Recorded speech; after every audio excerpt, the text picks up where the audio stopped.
नमस्कार, मी पंजाब डक. आज आहे 21 मे 2025 आणि मी आहे माझ्या शेताजवळ. पाहू शकता ते कसा पाऊस पडलेला आहे आमच्या इकडं. म्हणजे जवळपास 10 दिवस झालं सारखा पाऊस चालू. हे ओढे नाले आमचे बांध फुटले.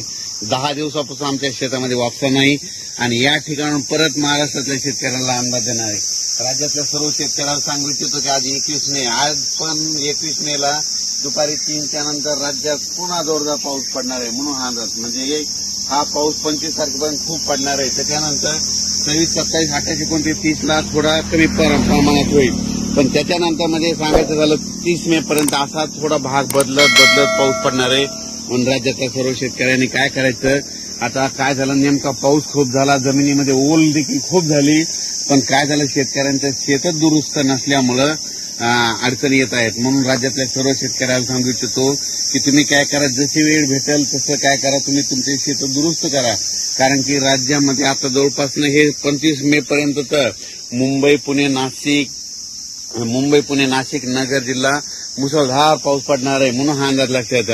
आज देखील मुंबईला मुसळधार पाऊस असणार आहे. मुंबईकरांनी सतर्क राहण्याची गरज आहे म्हणून हा अंदाज लक्षात येतो. आणि राज्यात मात्र दररोज 2-2 दिवस प्रत्येक ठिकाणी मुक्काम करत हा पाऊस संपूर्ण राज्यावर पडणार आहे. विदर्भात पडणार आहे, पूर्व विदर्भात पडणार आहे, मराठवाड्यात पडणार आहे, पश्चिम महाराष्ट्र, उत्तर महाराष्ट्र, दक्षिण महाराष्ट्र, कोल्हापूर इकडे सगळीकडेच पडणार आहे म्हणून हा अंदाज लक्षात येतात.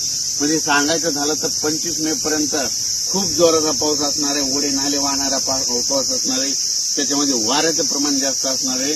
म्हणून आणखीन एक खास करून, कारण की या पावसामध्ये सर्व माझ्या शेतकऱ्याला एक विनंती आहे की तुम्ही काय करा, तुमची ह्या 25 मे पर्यंत तुमची जनावरे असे झाडाखाली बांधू नका.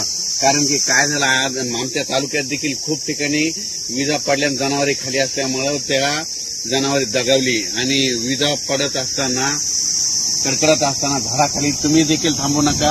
आपले पाळीव प्राणी देखील बांधू नका, माझी सगळ्याला विनंती आहे.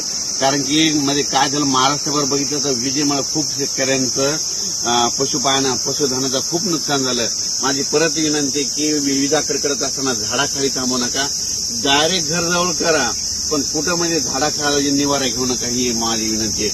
आणि राज्यातल्या सर्व शेतकऱ्याला सांगू इच्छितो की म्हणजे तुम्ही काय करा, 30 मे पर्यंत तुम्ही तुमचे कामं आटपून घ्या. त्याच्यानंतर काय होणार आहे, परत वातावरण तयार होणार आहे आणि यावर्षी लवकर पेरणी होण्याचा चान्स आहे. म्हणजे सांगायचं झालं तर जूनच्या दुसऱ्या आठवड्यात चांगली पेरणी लागेल आणि कारण की तोपर्यंत 30 मे पर्यंत पाऊस असल्यामुळे हे शेत दुरुस्त होणार नाही. कारण तुम्हाला मग दुरुस्त करण्यासाठी 1, 2, 3 जूनला ऊन वाढणार आहे.